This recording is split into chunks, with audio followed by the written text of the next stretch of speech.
বিসমিল্লাহির রহমানির রহিম। ক্যালকুলাসের ষষ্ঠ পর্বতে সকলকে স্বাগত জানিয়ে শুরু করছি মূল নিয়মের সাহায্যে অন্তরজ নির্ণয়। তো দেখো, আজকে এই ষষ্ঠ পর্বতে আমরা এক্সকে মূল নিয়মের সাহায্যে অন্তরজ নির্ণয় করব। তো দেখো, প্রশ্নটি থাকবে কি, এক্সকে মূল নিয়মে অন্তরজ নির্ণয় করো। তো এটা থাকবে আমাদের প্রশ্ন।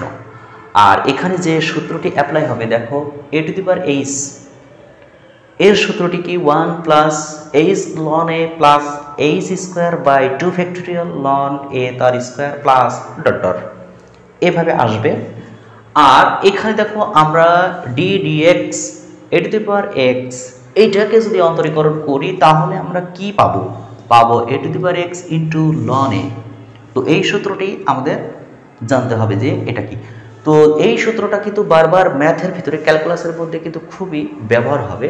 তো এইটা আমরা এখন প্রমাণ করব। তো প্রথমে আমরা কিন্তু ধরে নিব, মনে করি বা ধরি, একটা লিখলেই হবে। মনে করি F of x equal to, আমরা এ টু দি পাওয়ার এক্স লিখব। তারপরে কি লিখব, F of x plus H equal to A to the power x plus H.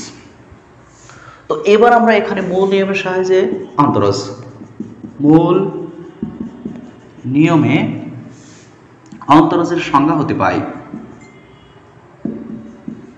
অন্তরজের সংজ্ঞা হতে পাই। এই কথাটি কিন্তু আমরা বারবার ব্যবহার করছি বা লিখছি। তো দেখো, এইবার মূল নিয়মের যে সূত্রটি সেটি কি, d dx f of x limit h tends to 0 f of x plus h minus f of x h. তো এবার এখানে আমরা মানটি বসিয়ে দেবো। দেখো d dx f of x মানে কিন্তু a to the power x limit h tends to 0।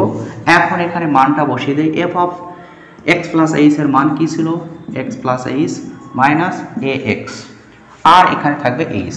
তো দেখো এবার লিমিট এইচ টেন্স টু 0, এখান থেকে আমরা দুই ভাগ করব, অর্থাৎ a x into a h, a x নিচেই এইচ।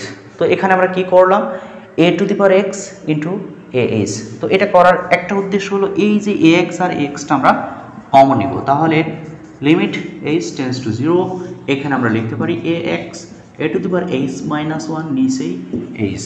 তো এবার আমরা একটু উপরের অংশে আসি। দেখো এরপরে আমরা উপরের এই জায়গায় এটা আমরা বাকিটুকু করে ফেলি। একটু লক্ষ্য করো, আরেকটা বিষয় তোমাদের বলি যে এখানে যে অন্তরীকরণের যে সূত্রগুলো আছে এটা কিন্তু আমার ফেসবুক পেজে, অর্থাৎ আলসওয়াব স্কুল যে পেজ, সেখানে পেজে সার্চ দিলে ম্যাথমেটিক্স, ফিজিক্স বা অন্যান্য সাবজেক্টের কিন্তু সমস্ত তথ্য বা এখানে কিন্তু সূত্রগুলো দেওয়া আছে। তোমরা ইচ্ছে করলে এই পেজ থেকে সূত্রগুলো ডাউনলোড করে নিতে পারো, বা ক এবং খর যে সংজ্ঞা বা ব্যাখ্যামূলক প্রশ্নগুলো আছে সেগুলো কিন্তু ওখানে পাবে। তো দেখো এরপরে আমরা এখানে চলে আসি। দেখো এই যে লিমিট এইচ টেন্স টু 0, এখন দেখো এই জায়গায় কিন্তু আমরা সূত্রটি অ্যাপ্লাই করব, এ এইচ, অর্থাৎ এই সূত্রটা আমরা অ্যাপ্লাই করব। তো এই সূত্রটি কি হবে, দেখো এ এক্স, এ এক্স, এখন এ এইচ এর যে সূত্র সেটি এখানে আমরা অ্যাপ্লাই করি, এ এইচ এইটার সূত্র দেখো 1 প্লাস এখানে আছে H ln a plus H square by 2 factorial ln a তার স্কোয়ার প্লাস, এইভাবে চলছে। কিন্তু শেষে দেখো একটা মাইনাস 1 আছে, মাইনাস 1, আর নিচে এখানে যেটা আছে সেটা আমরা বসিয়ে দেব। তো এবার দেখো লক্ষ্য করে এখানে একটা প্রশ্ন থেকে যায় যে a to the power H K কেন আমরা সূত্র করলাম, a to the power x কে সূত্র করলাম না কেন? কারণ লিমিটটা দেখো এখানে কিন্তু এইচ, সুতরাং এ এক্সটা এখানে ধ্রুবক বা কনস্ট্যান্ট রূপে কাজ করবে, এ এক্সটা কনস্ট্যান্ট রূপে কাজ করবে, কারণ এর পাওয়ারটা হলো এক্স, এখানে কিন্তু এইচ না, যেটা এইচ আছে সেটাকে আমরা সূত্র অ্যাপ্লাই করব। তো এবার আসি লিমিট এইচ টেন্স টু 0।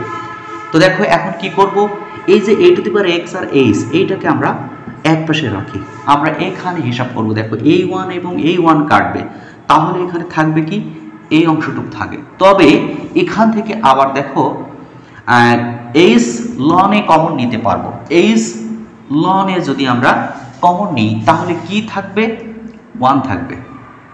এখানে থাকবে 1 প্লাস এখানে থাকবে একটা এইচ 2 ফ্যাক্টোরিয়াল লন এ তার হোল স্কয়ার আছে একটা থাকবে, এভাবে আর কি চলবে। তো এইটুকু আমরা ফার্স্ট ব্র্যাকেট রাখি, সেকেন্ড ব্র্যাকেট ক্লোজ করি।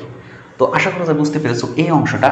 এবার একটু লক্ষ্য করো যে এখানে কিন্তু এইচ এবং এই এইচটা কাটবে, তো লিমিট এইচ টেন্স টু 0 থাকছে মূলত কি এক্স, এক্সটা যেহেতু কনস্ট্যান্ট এটাকে আমরা একবারে লিমিটের আগে লিখতে পারি এবং এখানে লিখলেও সমস্যা নেই। তো এখন থাকছে কি লন এ এবং 1 plus h by 2 factorial ln a, তো এইভাবে চলছে। তো এখানে এখন সেকেন্ড ব্র্যাকেট রাখতে পারো, সমস্যা নাই। এখন এইচ এর যে মানটি সেটা আমরা বসিয়ে দেব। তো এ এক্স ইন্টু এখানে থাকবে দেখো লন এ, এখন এইচ এর মান যদি আমরা এখানে বসাই তাহলে এখানে থাকবে এইচ, পরবর্তী অংশেও এইচ আছে, এইভাবে আর কি এইচ এর মানগুলো পরবর্তী অংশে যদি বসানো হয় তাহলে 0 হবে। তো এখানে আমরা মানটি পাচ্ছি তাহলে কি, হ্যাঁ এখানে আমরা মানটি পেলাম তাহলে এ এক্স লন এ।